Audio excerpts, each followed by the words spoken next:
नमस्कार क्लास, मैं मोनू चौधरी और ज्योग्राफी की इस ऑनलाइन जर्नी में आपका हार्दिक स्वागत है। कक्षा 12 का भूगोल पढ़ते हुए हम आगे बढ़ रहे हैं और कक्षा 12 के हमारे इस प्यारे से और सुंदर से भूगोल में हम बात कर रहे हैं भारत, लोग और अर्थव्यवस्था की। इसी सिलसिले में हम बढ़ते हुए चल रहे हैं और हमारा चैप्टर चल रहा था 8 वाला, यानी चैप्टर नंबर 8। इसी के अंदर आज हम लेक्चर नंबर 5 को देखने वाले हैं और इसके बाद एक लेक्चर और आएगा और फिर हम शुरू कर देंगे चैप्टर नंबर 9 वाला, ठीक है ना। तो आज की इस मजेदार लेक्चर में पहले तो हम चर्चा करेंगे जो हम पढ़ रहे थे पिछले लेक्चर के साथ, कुछ ऐसी छोटी छोटी चीजें जो बच गई थी, जैसे जल परिवहन को हम पढ़ रहे थे और उसमें अंतःस्थलीय यानी आंतरिक जलमार्ग को हमने पढ़ लिया था। उससे आगे का छोटा सा टॉपिक है, उसको करते हुए संपूर्ण वायु परिवहन को आज हम पढ़ने वाले हैं। तो देखिए क्या क्या पढ़ने वाले हैं। सबसे पहले महासागरीय जल परिवहन जो हमारा बच गया था थोड़ा सा, उसको हम पूरा करने वाले हैं। छोटा सा टॉपिक है 5 मिनट का, और उसके बाद वायु परिवहन की संपूर्ण चर्चाएं करेंगे। देखिए, हमने सबसे पहले सड़क परिवहन को अच्छे से समझा, उसके बाद हमने रेल परिवहन को अच्छे से समझा। सड़क और रेल परिवहन को समझने के बाद क्या कह रहे हैं हम, सड़क और रेल परिवहन को समझने के बाद हम विस्तृत चर्चाएं करने लगे जल परिवहन की। सड़क और रेल दोनों किस में आ रहे थे, स्थल परिवहन में, जबकि जल परिवहन अपने आप में अलग स्थान रखता है। और इसके बाद नेक्स्ट टॉपिक आप जानते ही हैं, पाइपलाइन आएगी और वायु परिवहन आज हम इसमें पढ़ लेंगे। तो परिवहन कितने थे, स्थल परिवहन के अंदर जो है सड़क परिवहन, रेल मार्ग परिवहन और पाइपलाइन परिवहन, 3 थे। और उसके अलावा 2 और है, वायु परिवहन और जल परिवहन। एक हवा वाला, एक जल वाला और बाकी जमीन वाले, आसानी से याद हो जाते हैं। तो आज के इस लेक्चर में हम बात करेंगे महासागरीय जल क्या होता है और इसमें परिवहन कैसे होता है और वायु परिवहन क्या है, ये सारी चीजें हम पढ़ने वाले। तो सबसे पहले हम देखते हैं कि पिछले लेक्चर में हमने एक चीज को पढ़ लिया था और अब जो दूसरी चीज है जल परिवहन से संबंधित। किससे संबंधित, जल परिवहन से संबंधित, जल परिवहन, जल परिवहन। इसमें हमने क्या देख लिया था, अंतःस्थलीय जलमार्ग को, अंतःस्थलीय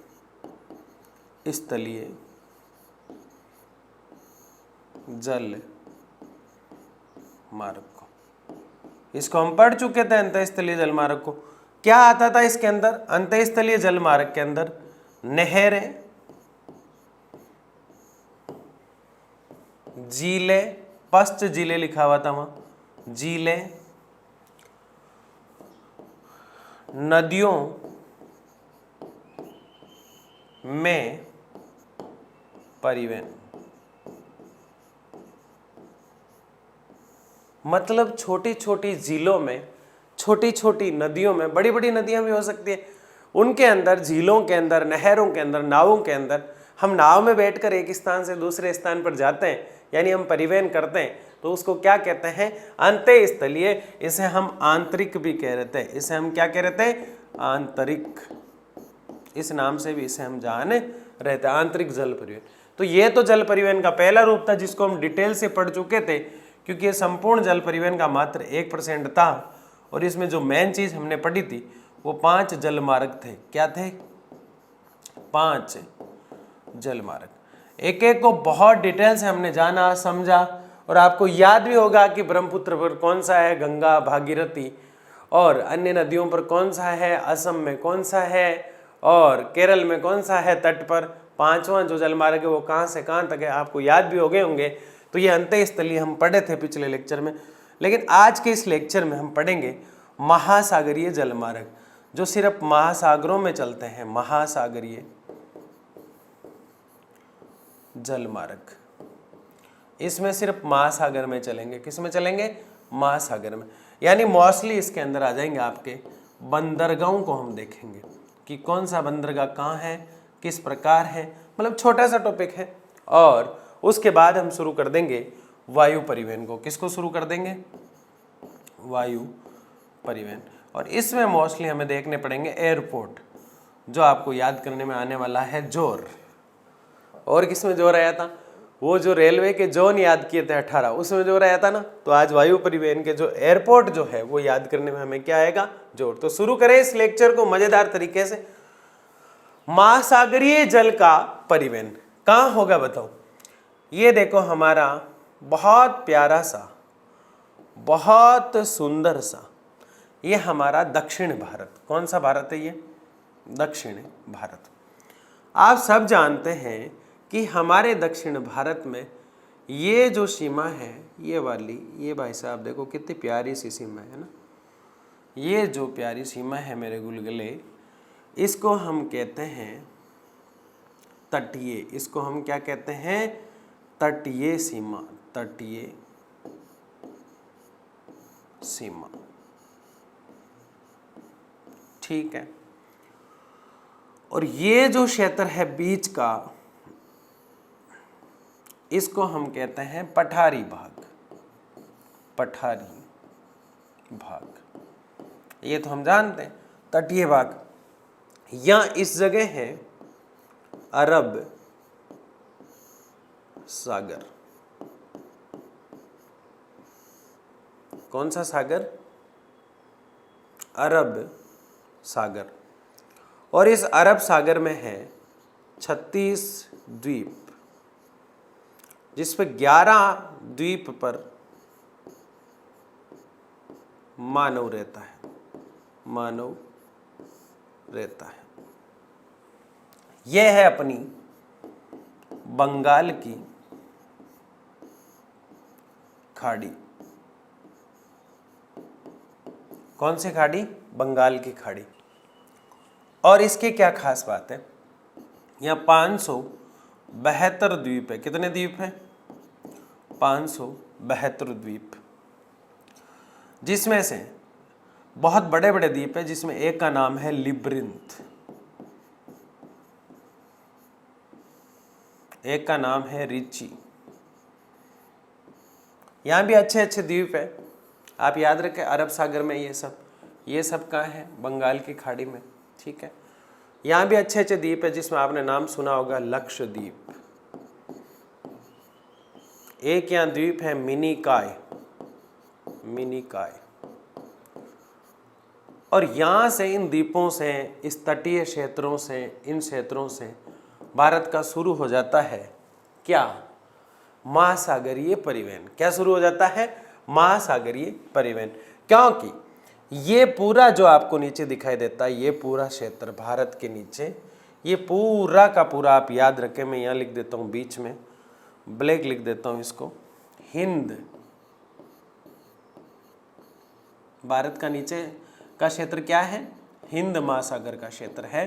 हिंद महासागर, हिंद महासागर। और यहाँ पे आप देखेंगे तो एक चीज़ आपको यहाँ और देखने को मिलेगी। इस जगह यहाँ है श्रीलंका। श्रीलंका तो ये जलीय रूप से जुड़ती है। और यहाँ एक बॉर्डर है, जिस रेखा को हम कहते हैं, भारत और श्रीलंका के बीच जो रेखा है, उसे हम कहते हैं पाक जल डमरू मध्य रेखा। पाक जल डमरू मध्य रेखा। तो ये मोटी मोटी कुछ बातें थी जो मैंने आपको बताने का प्रयास किया, ताकि आप टॉपिक से कनेक्ट हो सको। तो यहाँ हम क्या पढ़ रहे हैं? यहाँ हम पढ़ रहे हैं कि यहाँ से लेकर भारत में पानी शुरू हो जाता है यहाँ से, और इन देखो किनारों पे, यानी तट पे, किनारों पे मतलब तट पे, इन किनारों पे पानी पानी पानी, आज तू है पानी पानी, आज मैं हूँ पानी पानी, चारों तरफ पानी पानी है। और ये जो सीमा है भारत की, ये जो तटीय रेखा है भारत की, मतलब पानी वाली जो रेखा है, ये है 7517। कई जगह 7516.5 कुछ ऐसे लिखे रहते हैं, लेकिन राउंड फिगर इसको आप क्या याद रखेंगे? 7517 किलोमीटर। किस तट रेखा की बात हो रही? इस तट रेखा की बात हो रही, ठीक है। किंतु तट रेखा बहुत कटी फटी है भाई। तट भारत के जो है ना, ये कटे फटे, यहाँ से टूटा हुआ है, फिर यहाँ से, फिर यहाँ से, फिर यहाँ से। कोंकण तट, मालाबार तट, केरल के, कर्नाटक, आपने पढ़े होंगे। नहीं पढ़े सर? तो मैं पढ़ाऊंगा ना, मैं इसलिए तो, मेरा अवतार इसलिए दुआ है, मैं पढ़ाऊंगा आपको, चिंता ना करें। कोंकण तट, मालाबार तट, यानी तट का मतलब है जो तटी है, तट का मतलब यानी जहाँ पानी का तट बना हुआ है। लेकिन कटा फटा का मतलब तट जो है कटा फटा है, दलदली है, पूरी तरह से सही कट नहीं लग पाया। तो भारत की जो तटीय रेखा है ना वो पूरी तरह से कटी फटी है। भारत की तटीय रेखा है कितनी? 7,516 किलोमीटर, लेकिन यहाँ 17 लिखा हुआ है क्योंकि राउंड फिगर 17 है। तो 7,517 किलोमीटर भारत का तटीय है क्षेत्र है। और इस तटीय क्षेत्र में जब हम देखते हैं तो मोस्टली हमें जो देखने को मिलता है इसका कटा फटा रूप देखने को मिलता है। इसके तट पर बड़े बड़े प्राकृतिक बंदरगाह और बहुत कम विकसित हुए। देखो यहां इस लेक्चर के अंदर मैंने बंदरगाह नहीं लिए हैं। आप कहेंगे क्यों सर? क्योंकि बंदरगाहों की संख्या मैंने बताई है, आपकी किताब में बड़े बंदरगाह कितने दे रखे हैं? 12। कितने दे रखे हैं भाई? 12। लेकिन हमने आपको कितने बताए हैं? 13। अब आपके स्कूल के सर को नाराज नहीं करना है जब तो लिखना है 12, और बोर्ड में अच्छे नंबर लाने हैं जब लिखने हैं 13, क्योंकि बंदरगाह बड़े कितने हैं? 13। किताब क्या कह रही है? 12, लेकिन अपडेट क्या हो गए? 13। ठीक है ना? तो ये मैंने किताब में भी देखा, तो इस चीज का क्या रखना है मेरे गुलगुले ध्यान रखेंगे। क्योंकि एक बार एक बच्चे के साथ दिक्कत आ गई, जनसंख्या घनत्व की परिभाषा जो है मैंने बहुत सिंपल तरीके से लिखाई। वो स्कूल में लिख के आया बेचारा, लिख के आया तो सर ने कहा इधर आ, ये कहाँ से सीख के आया? ऐसे ऐसे थोड़ी होती है जनसंख्या घनत्व की परिभाषा, है ना? जनसंख्या घनत्व की परिभाषा जो किताब में लिखी है वो डिट्टो लिखो यहाँ पे। तो फिर टीचर का क्या मतलब है जब सिंपल ही नहीं बना पाए किसी चीज को? तो हम कोशिश करते हैं कि हर चीज को आपको इस तरह से डिलीवर की जाए। अब जनसंख्या घनत्व का मतलब होता है कि 1 किलोमीटर में कितने लोग रह रहे हैं उसका औसत जनसंख्या घनत्व है। इसमें उस बच्चे को डांटा फटकारा, तो मैं तो नमन करता हूं ऐसे शिक्षकों को, ऐसी बात नहीं है। लेकिन बोर्ड में मैं आपसे गुजारिश करूंगा कि अच्छी वाली चीज को लेके आप परख सकते हैं। आप 12th के बच्चे हैं, बड़े बच्चे हैं, प्यारे गुलगुले हो आप, प्यारे रसगुल्ले हो, है ना? ठीक है ना? तो प्राकृतिक बंदरगाह बहुत कम विकसित हुए हैं भारत में। क्यों विकसित हुए? क्योंकि तट कट्टे फट्टे, प्राकृतिक बंदरगाह बना ही नहीं, तो हमने बना दिए। तो बंदरगाह बहुत है। बंदरगाह क्या होता है? बहुत सारे बंदर बैठे रहते हैं। अरे ऐसा नहीं है, बंदरगाह का मतलब है जहां नावें रुकती। आधे बच्चे जानते हैं जो शुरू से पढ़ रहे, जिन्होंने अभी अभी पैराशूटिंग लैंडिंग किया यार, ज्योग्राफी पढ़ लूं, सर्च करते करते करते करते लंदन शहर पे आ गया, तो भैया सही जगह आ गए हो। तो कटी फटी जो रेखा है, कौन सी रेखा? कटी फटी जो रेखाएं होती है, तटों की जो रेखाएं, जो तट टूटे हैं प्राकृतिक रूप से, यानी पुराने बंदरगाह बन ही नहीं पाए। अब सवाल ये बंदरगाह क्या है? अरे जैसे टेम्पू जहां रुकता है वो टेम्पू स्टैंड होता है, बस जहां रुकती है वो बस स्टैंड होता है, और जहां नावें रुकती है वो कभी भी नाव स्टैंड नहीं होता है, उसको हम बंदरगाह कहते हैं। और नाव को हम कहते हैं पोत, और जहां वो रुकेगी उसका घर आश्रय स्थल होगा उसका, और वो पोत का आश्रय कहलाएगा, यानी पोताश्रय कहलाएगा। ये दादा वाला पोता नहीं है, ये पोताश्रय है। क्या है?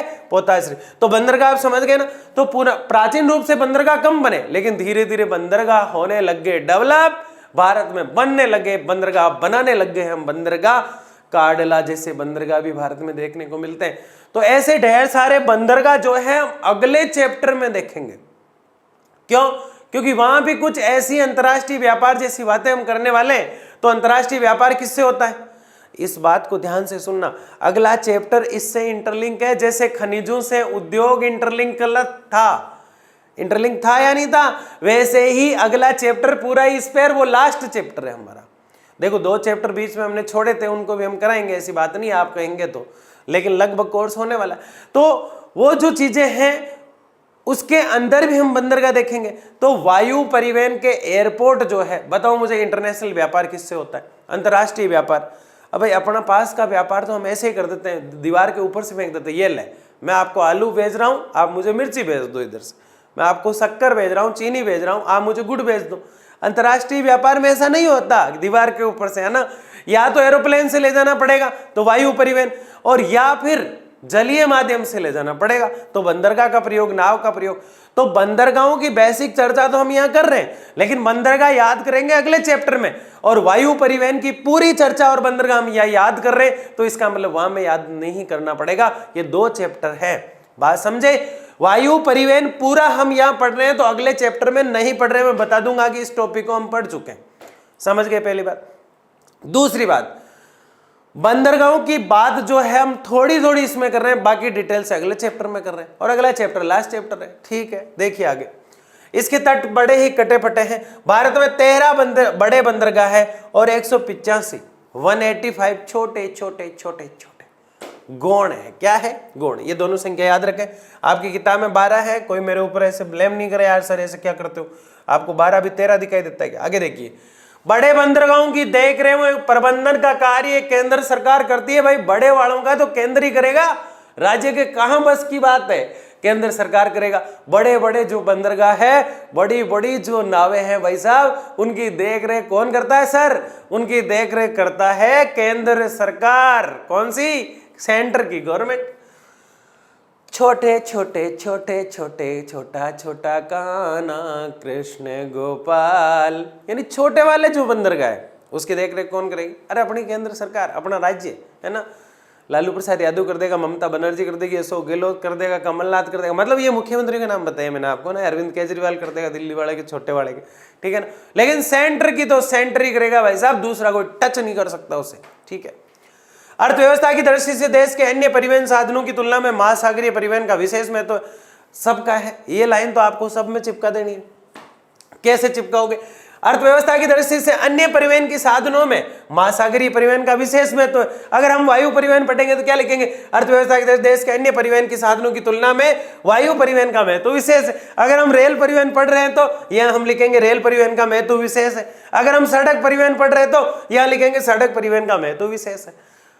कितना बदल जाते हैं, जज्बात बदल दिए, हालात बदल दिए, ये क्या पूरा ही सिलेबस बदल दिया? अरे नहीं, ये लिख सकते हैं हम, तारीफ करना है, तारीफ करना सीखो जिंदगी में, है ना। आगे देखिए, भारत में भार की दृष्टि से 95% तथा मूल्य की दृष्टि से 70% विदेशी व्यापार महासागरीय मार्गों से होता है। भाई साहब बहुत बड़ी बात है, सस्ता पड़ता है। आपको पता है ना, जल मार्ग यानी कि जल परिवहन क्या है? सबसे सस्ता, सबसे सस्ता। जैसे हमने रेल परिवहन पढ़ा तो उसमें लिखा सिर्फ सस्ता, क्या सबसे सस्ता लिखा था? नहीं।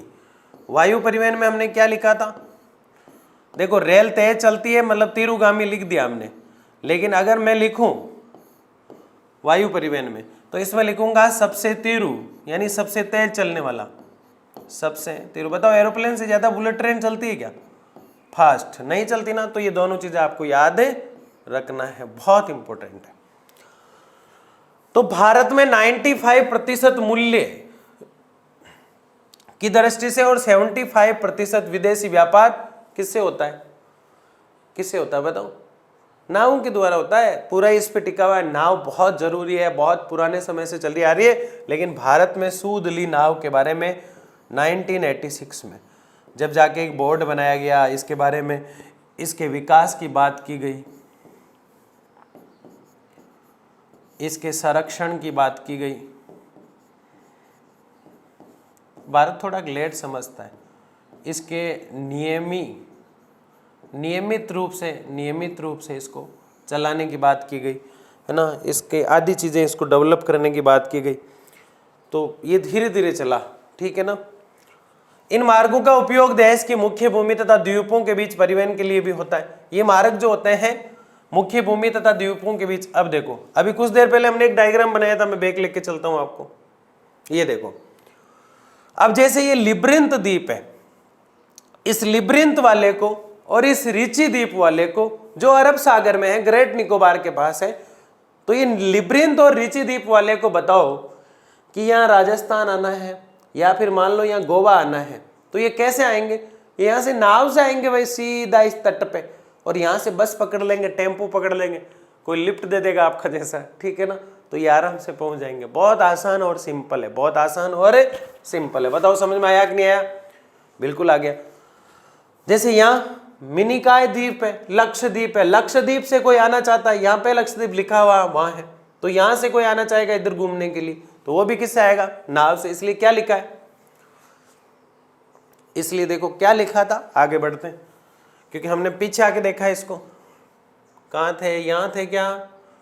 ये रहा। मुख्य भूमि तथा द्वीपों के बीच परिवहन के लिए भी होता है किसका? इन मार्गों का प्रयोग, इन मार्गों का प्रयोग। तो ये चीज समझ गए आप? कोई चीज समझ में नहीं आए तो पूछ लिया करो दोबारा, सर ये कम समझ में आया। आगे देखिए, वायु परिवहन। अब हम क्या पढ़ेंगे? वायु परिवहन। अब हम उड़ने वाले हैं हवा में। अब हम हवा में उड़ने की बातें करेंगे, मतलब पूरे हवा की बातें करेंगे। वायु परिवहन। कौन सा परिवहन बताओ? सड़क पढ़ चुके हैं, रेल पढ़ चुके हैं, जल पढ़ चुके हैं, अब हम देख रहे हैं वायु परिवहन। वायु परिवहन जो होता है वो सबसे तीव्रगामी होता है। अभी कुछ ही देर पहले हमने बात की, इसलिए देखो यहाँ लिखा है वायु परिवहन यातायात का सबसे तीव्र एवं आधुनिक साधन है। यानी वर्तमान की जो टेक्नोलॉजी है वो वायु परिवहन है। नाव तो हम पहले से चला रहे, सड़क पगडंडी के रूप में काम में ले रहे हैं शुरू से, कोई दिक्कत नहीं। रेल मार्ग 1853 में भी चल गया, लेकिन ये वर्तमान में है। अभी इसका पूरा इतिहास देखेंगे, कब चला, कैसे चला, किसने चलाया, क्यों चलाया, किस लिए चलाया ना, इतना टिकट क्यों रखा है इसका, है ना। ठीक है ना।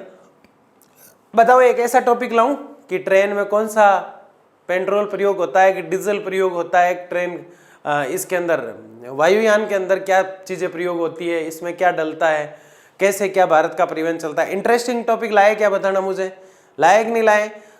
मैं ऐसे बात कर रहा हूं कि जैसे एरोप्लेन को लेकर हमारे ढेर सारे सवाल होते हैं। वो यहाँ से उड़ती है जब क्या कहलाती है, सीधी होती है जब क्या कहलाती है, ठीक है ना। फिर आगे जाके जब नीचे उतरती है तो किस तरह से उतरती है, ऐसे सवाल रहते हैं। उसके अंदर डीजल होता है, पेट्रोल होता है, उसमें सीटें कैसी होती है, उसमें बैठते कैसे हैं, क्या लोग उसमें बाहर झांक सकते हैं, क्या उसमें मोबाइल में नेटवर्क आता है ना। ऐसे ढेर सारे सवाल है, लाएंगे। इंटरेस्टिंग टॉपिक है ना। हमारा सिलेबस हो जाए एक बार, होने वाला है, फिर हम यही बातें करेंगे। बीच बीच में आपसे रूबरू होते रहेंगे, रिवीजन भी कराएंगे, आपको चिंता मत करो। और जो है संडे वार्ता में आप जुड़ते ही हैं, अपडेट आती रहती है। वायु परिवहन यातायात का सबसे तीव्र और आधुनिक है।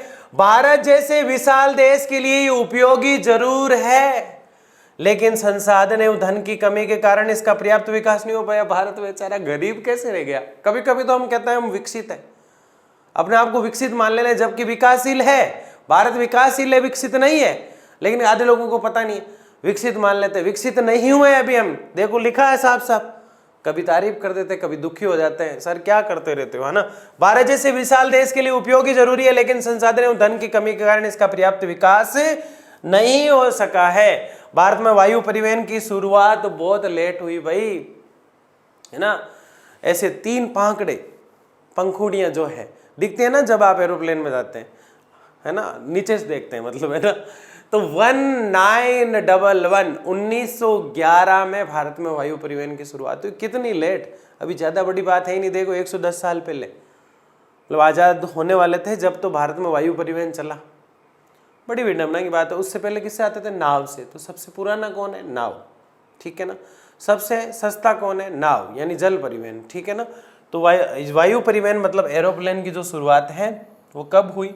1911 में। कभी कभी ऐसा हो सकता है मैं वायु परिवहन पढ़ा रहा हूँ, अचानक से नाम आ जाए सड़क परिवहन, तो मतलब बीच में इधर उधर चीजें घुस जाती है, तो फ्लो में कभी कभी आ जाता है। आप ध्यान रखें, वायु परिवहन कब चला? 1911 में। नाव के बारे में सही संपूर्ण तरीके से नियमन, सारी चीजों की रूपरेखा कब तैयार की गई? 1986 में, ठीक है ना। वो भी देखा हमने। वो तो एक गठन का बोर्ड बनाया गया। नाव तो बहुत पहले से चल रही है, लेकिन एरोप्लेन तो चला ही कब? 1911 में। हाँ, वायु परिवहन जिसे हम कहते हैं। हवाई मार्ग कह दो इसको, भाई समझ में नहीं आता। हवाई मार्ग, हवाई मार्ग। ये देखो एरोप्लेन, ठीक है ना। ये पहिए किस प्रकार से होते हैं, किसके बने रहते हैं, सारी चीजें हम एक स्पेशल लेक्चर लेकर आएंगे, जिसका एग्जाम से कोई लेना देना नहीं होगा। वो सिर्फ आपका IAS वाईएएस बनाने के काम आएगा, ठीक है ना। इसीलिए हम अभी नहीं बताए जा रहे हैं इसको। आगे देखिए, ये आ गया ना समझे। 1911 में चली फ्लाइट भारत में। कब चली? पूरा इतिहास देखेंगे अभी इसका। जब इलाहाबाद से नैनी तक वायुयान से डाक ले जाया गया। 1920 में कुछ हवाई अड्डे बने और 1922 में टाटा सन्स लिमिटेड ने घरेलू सेवा की शुरुआत कर दी। देखो बहुत बढ़िया चीज बता रहा हूं आपको। 1911 में भारत में हवाई यात्रा शुरू, हवाई यात्रा शुरू। ये देखो इतिहास पढ़ रहे हैं हम इसका। किसका? सर हम तो भूगोल पढ़ रहे थे, वायु परिवहन का इतिहास पढ़ रहे, ठीक है ना। आगे देखिए, जब इलाहाबाद से नैनी तक चलाई गई पहली हवाई यात्रा, इलाहाबाद से नैनी तक वायुयान से डाक ले जाया गया, यानी कि इलाहाबाद से नैनी, इलाहाबाद से ईने, मतलब ईने चलाएगी, ईने, इलाहाबाद से नैनी, बस याद रख लोगे आप। डाक ले जाया गया था। 1920 में कुछ हवाई अड्डे बना दिए भाई साहब। क्या बना दी? 1920 में हवाई अड्डे। हवाई अड्डे। इसलिए तो भारत में हवाई अड्डे कम है, बड़े देखेंगे तो आप मात्र कितने, 13। छोटे थोड़े एक ज्यादा है, छोटे छोटे बना दिए हवाई अड्डे, ठीक है ना। वो एक हवाई पट्टी होती है, वो अलग होती है, ठीक है ना। आधे लोग सोच रहे हैं कुर्सियों के ऊपर उतरेगा क्या, अरे ये तो वो रिसेप्शन है जहाँ बैठे रहते हैं, ये तो पास में उतरेगा, ये कांच जहाँ लगा या खिड़की है, यहाँ से लोग आगे चले जाएंगे, ठीक है ना, फिर इसमें जाके बैठ जाएंगे। इतना सोचा मत करो, टेंशन में बहुत जल्दी आ जाते हो। 1920 में कुछ हवाई अड्डे बने तथा 1922 में टाटा सन्स लिमिटेड घरेलू सेवा की शुरुआत हो गई, यानी भारत की फ्लाइट भारत में ही उड़ने लग गई। घरेलू सेवा, इसे क्या कहते हैं, घरेलू। कब की बात है, 1922 की, यहां लिख देता हूं 1922 में घरेलू सेवा भारतीय, मतलब इसको हम कह सकते हैं देशीय सेवा, अपने देश के अंदर ही देशीय सेवा, ठीक है ना। तो आप समझ गए किसने शुरू की, टाटा के छोरों ने, इसलिए टाटा सन्स आ रहा है। क्या आ रहा है, टाटा सन्स लिमिटेड, ठीक है, कोई दिक्कत नहीं है यहां तक। कब चली, 1911 में पहली बार, कुछ कागज वागज लेके गई, डाक लेके गई, ठीक है। उसके बाद 1920 में हमने एयरपोर्ट बनाने शुरू किए और 1922 में हमने घरेलू रूप से छोटी छोटी फ्लाइटें इधर से उधर जाने के लिए शुरू की। तो पहली फ्लाइट कहां से कहां तक चली, इलाहाबाद से नैनी, ई ने याद रखना, ई ने, ठीक है ना, इलाहाबाद से नैनी तक चली। बताओ पहली ट्रेन कहां चली, अरे वाह, 1853 में मुंबई से थाने तक। कैमरे में से बाहर निकाल लूंगा, छोटी छोटी चीजें याद नहीं होती आपको, ठीक है ना। बस लड़कियां पानी बतासा खाने के ध्यान रखते हैं, और लड़के, अरे लड़के पता नहीं क्या क्या पीने का खाने का शौक रखते हैं। लड़कियां तो बेचारे 10 रुपए के पानी बतासे में खुश हो जाती है ना, लेकिन लड़के बहुत अच्छे होते हैं लड़कियों से, ठीक है ना। क्यों सर, बताएंगे कभी। स्वतंत्रता के बाद हवाई अड्डे एवं वायुयान सेवाओं का विस्तार किया गया, यानी आजादी के बाद जब हम आजाद हो गए, उस बाद सोचा गया यार अपन फ्लाइटें चला देते हैं इधर उधर जाने के लिए। नेहरू जी ने कहा मुझे एडविना से मिलना भी तो जाना पड़ता है, क्योंकि एडविना तो ब्रिटेन चली गई, भारत आजाद हो गया। तो नेहरू जी ने कहा यार मैं प्रधानमंत्री हूं, लेकिन मुझे वो अंग्रेज अच्छे नहीं लगते थे, लेकिन एडविना मुझे बहुत अच्छी लगती थी, इसलिए मैं कभी कभी जाना चाहता हूँ गुलाब का फूल डाल के। देखा ना, नेहरू जी गुलाब का फूल डाल ही रखते थे। कभी नेहरू जी पटाएंगे आपको, ठीक है ना। स्वतंत्रता के बाद धीरे धीरे वायुयान यानी एरोप्लेन सेवाओं का विस्तार हुआ। वर्तमान में 126 हवाई अड्डे हैं, जिनमें से कई अंतर्राष्ट्रीय महत्व के हैं। 126 हवाई अड्डे जिसमें कई अंतर्राष्ट्रीय महत्व के वर्तमान में, ठीक है ना। अब वो 185 छोटे और 13 बड़े हैं, वो चीज अलग है, लेकिन ऑल ओवर जो है वास्तव में लेवल के जो आते हैं वो 126 है। अब आधे कहेंगे सर कंफ्यूज कर दिया आपने, कभी तो कह रहे हो 185 छोटे, कभी कह रहे हो 13 बड़े, कभी कह रहे हो कि महत्वपूर्ण 126। महत्वपूर्ण 126 है, छोटे 185 है, बड़े बड़े 13 है, बस इसमें कंफ्यूज क्या है। आगे देखिए, इंडियन एयरलाइंस, हमारे हेलीकॉप्टर, भारत के हेलीकॉप्टर, उसको क्या कहेंगे, इंडियन एयरलाइंस। 1911 में शुरुआत हुई। इसके इतिहास की बात करें तो वायु परिवहन सेवा की शुरुआत हुई 1911 में। देखा ना हमने, इलाहाबाद से नैनी तक उड़ाई पहली फ्लाइट हमने ना, और फिर देखते रह गए गिर तो नहीं जाए यार, ये किधर जाके गिरेगी यार, देखते हैं, है ना। और उसमें किसी को मतलब एक जो पायलट था उसी को बैठा है, बाकी उसमें कागज रख दिए, डाक भेजा गया, मतलब कोई बैठने को तैयार नहीं हुआ है ना। आप जैसे बहादुर बच्चे नहीं थे ना उस समय, ठीक है। भारत से वायु परिवहन की सेवा की शुरुआत इलाहाबाद के नैनी के बीच की गई। 1947 में वायु परिवहन मुख्यतः 4 प्रमुख कंपनियां, इंडियन नेशनल एयरवेज, देखो पहली कंपनी ये है 1947 में, है ना। 4 प्रमुख कंपनियां बन गई एरोप्लेन को उड़ाने वाली भारत की, सब में देखो इंडियन लगा हुआ है, ठीक है ना। आज तो इंडिया का नाम क्या हो गया, भारत।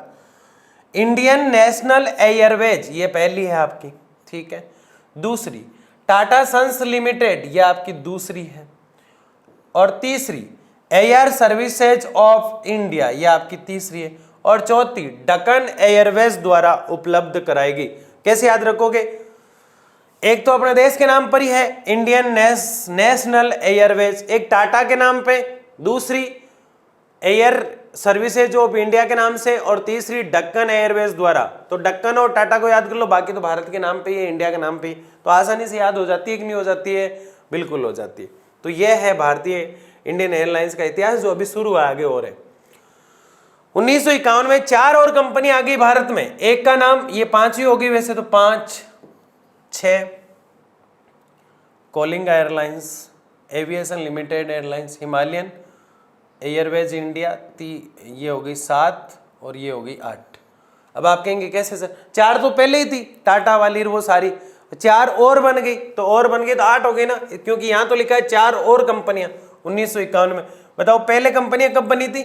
1947 में। 4 साल बाद 4 कंपनियां और बन गई। 1947 में 4 कंपनियां, 1951 में 4 साल बाद ही और 4 कंपनियां, जिनका नाम है, एक का नाम भारत एयरवेज और एक हमारे हिमालयन एविएशन या लिमिटेड के नाम से, यानी हिमालय के नाम से, एक है एयरवेज इंडिया के नाम से, और एक Kalinga airlines. Kalinga airlines. 8 airlines के नाम आपको याद होना चाहिए। 8 एयरलाइंस। एयरलाइंस मतलब हवा वाला परिवहन। 1953 में वायु परिवहन का राष्ट्रीयकरण करके 2 निगम, एयर इंडिया लिमिटेड तथा इंडियन एयरलाइंस का गठन कर दिया गया। आज भारत की जितनी भी फ्लाइट है भारत की, उनको 2 ही नामों से जाना जाएगा। ये आपको नाम नहीं देखने को मिलेंगे, कलिंगा, मलिंगा, टलिंगा, ये सब गायब हो गए। 8 नाम, यानी 8 नामों से चला करती थी, सरकार ने अपने अंडर में लिया और उसके 2 नाम रख दिए। पहला नाम क्या है? एयर इंडिया लिमिटेड, और दूसरा इंडियन एयरलाइंस। इसलिए भारत के एरोप्लेन आप जब भी देखेंगे तो देखो इंडियन एयरलाइंस लिखा हुआ है। अगर ये नहीं रहेगा तो आपको ये दिखेगा एयर इंडिया लिमिटेड। ये 2 ही चीजें दिखेगी, इसके अलावा कुछ भी नहीं, इसके अलावा कुछ भी नहीं दिखेगा। समझ गए? अब इंडियन एयरलाइंस का एयर इंडिया में विलय हो गया। अब इंडियन एयरलाइंस का किस में विलय हो गया? एयर इंडिया में। देखो इंडियन एयरलाइंस भी किस में मिल गई? Air India. मतलब अब ज्यादातर नाम आपको, पुराने को हेलीकॉप्टर है तो उसमें ये दिख सकता है, लेकिन दोनों नामों को मिला दिया गया और अब भारत में सिर्फ इंडियन एयरलाइंस चलती है, एयर इंडिया जिसे हम कह सकते हैं। बताओ समझ में आया कि नहीं आया? बिल्कुल आ गया। आगे देखिए, प्रमुख अंतर्राष्ट्रीय हवाई अड्डे, इन्हें याद करना है। कौन सा हवाई अड्डा कहाँ है, बस इतनी सी बात है। कौन सा हवाई अड्डा कहाँ है, बस इतनी सी बात है, इसके अलावा कुछ भी याद नहीं करना। तो एक एक को हम याद करते हैं, देख लो 4 तो आपको दिख ही रहे। देखिए प्रमुख अंतर्राष्ट्रीय हवाई अड्डे, पहला है छत्रपति शिवाजी हवाई अड्डा, सांता क्रूज, मुंबई। बताओ शिवाजी कहाँ बैठे हैं? मुंबई में। शिवाजी कहाँ बैठे हैं? मुंबई में। शिवाजी कहाँ बैठे हैं? मुंबई में। याद आराम से। इंदिरा गांधी अंतर्राष्ट्रीय हवाई अड्डा, पालम, दिल्ली। इंदिरा गांधी कहाँ? दिल्ली। शिवाजी कहाँ? देखो मुंबई। शिवाजी मुंबई, इंदिरा गांधी दिल्ली। शिवाजी मुंबई, इंदिरा गांधी दिल्ली, ऐसे याद रखना है। शिवाजी मुंबई, इंदिरा गांधी दिल्ली, ऐसे याद करता हूं मैं तो, है ना। सुभाष चंद्र बोस हवाई, दमदम, कोलकाता। सुभाष चंद्र बोस, कोलकाता। सुभाष चंद्र बोस, कोलकाता। इंदिरा गांधी दिल्ली, सुभाष चंद्र बोस, अरे कोलकाता। उससे पहले कौन था? सीधा सीधा याद करो। छत्रपति शिवाजी कहाँ? अरे आराम से, मुंबई। मुंबई, दिल्ली और कोलकाता। अब आपको याद ये भी करना है, मुंबई में कहाँ? सांताक्रूज। दिल्ली में कहाँ? पालम। कोलकाता में कहाँ? दमदम। बताओ तीनों याद हुए कि नहीं हुए? बिल्कुल हो गए सर। छत्रपति शिवाजी हवाई अड्डा, सांताक्रूज, मुंबई, इंदिरा गांधी अंतर्राष्ट्रीय हवाई अड्डा, पालम, दिल्ली, और सुभाष चंद्र बोस हवाई अड्डा, दम दम दम दम दम दम दम दम दम, कोलकाता। आसानी से याद हो जाता है। अब देखो ये थोड़े गटपटे से, ये तो बड़े बड़े लोग थे, शिवाजी, इंदिरा गांधी, सुभाष चंद्र, आसानी से याद हो गए। अगले भी आसानी से याद हो जाएंगे। मीनाम्बकम हवाई अड्डा चेन्नई में। किस जगह है? चेन्नई में।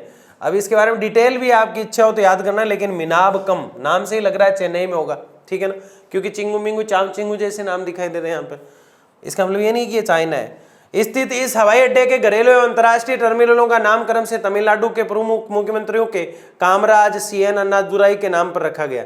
देखो कितने स्वार्थी लोग हैं, मतलब जो ये एयरपोर्ट बने हुए हैं इनका जो नाम है, वैसे तो चेन्नई मीनाकम हवाई अड्डा है, लेकिन यहाँ इनकी जो है मतलब चीजें हैं उन सब का नाम वहाँ के मुख्यमंत्रियों के नाम पर रख दिया। गलत है कि सही है? बताओ। ये राजनीतिक गतिविधियाँ होती है जिसे राजनेता अंजाम दे देते हैं कि अपना नाम चलता रहे, और हम जैसे लोग पढ़ते रहते हैं इसको, है ना। क्या कर सकते हैं बताओ? आपको PM बनाएंगे फिर बदल देना है इनके नामों को, ठीक है, या योगी जी को बना दे।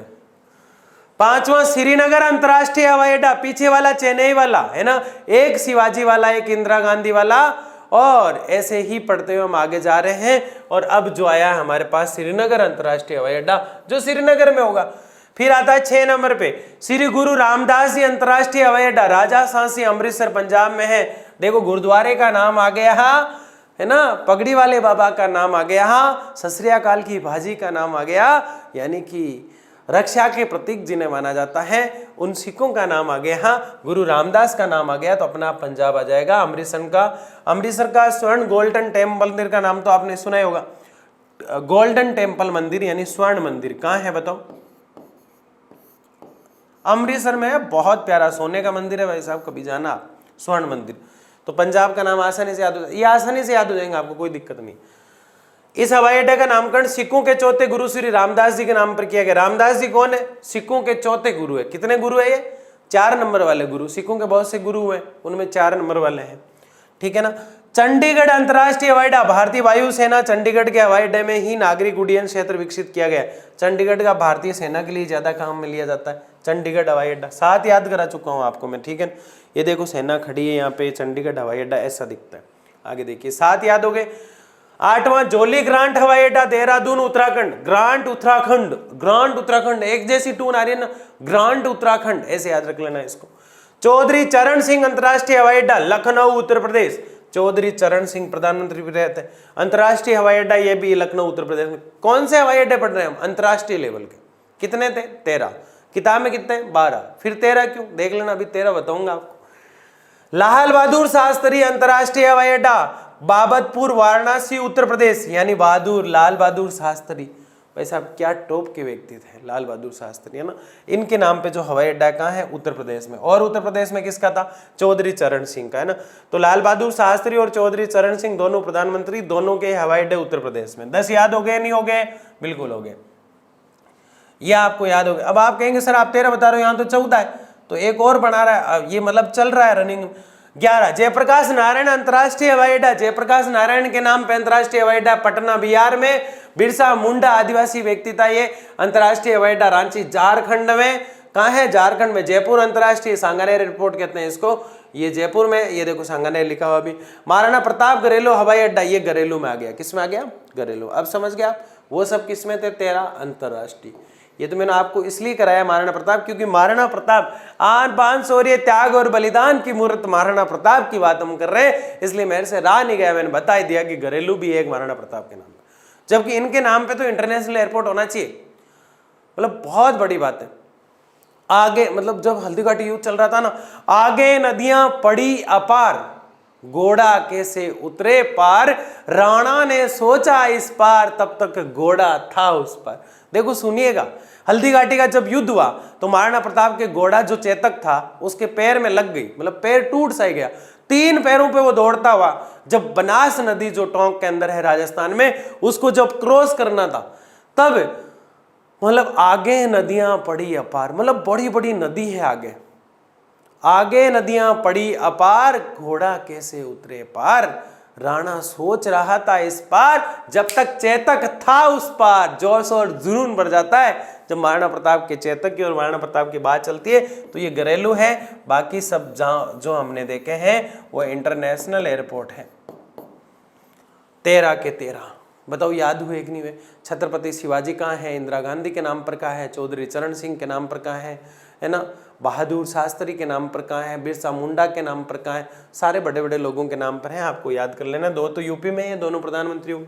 आगे देखिए, बहुत प्यारी सी चीज, सरदार वल्लभ भाई पटेल अंतर्राष्ट्रीय हवाई अड्डा हंसोल अहमदाबाद गुजरात में है। 13 तो बड़े इंटरनेशनल लेवल के, बाकी छोटे छोटे आ रहे। सरदार वल्लभ भाई पटेल।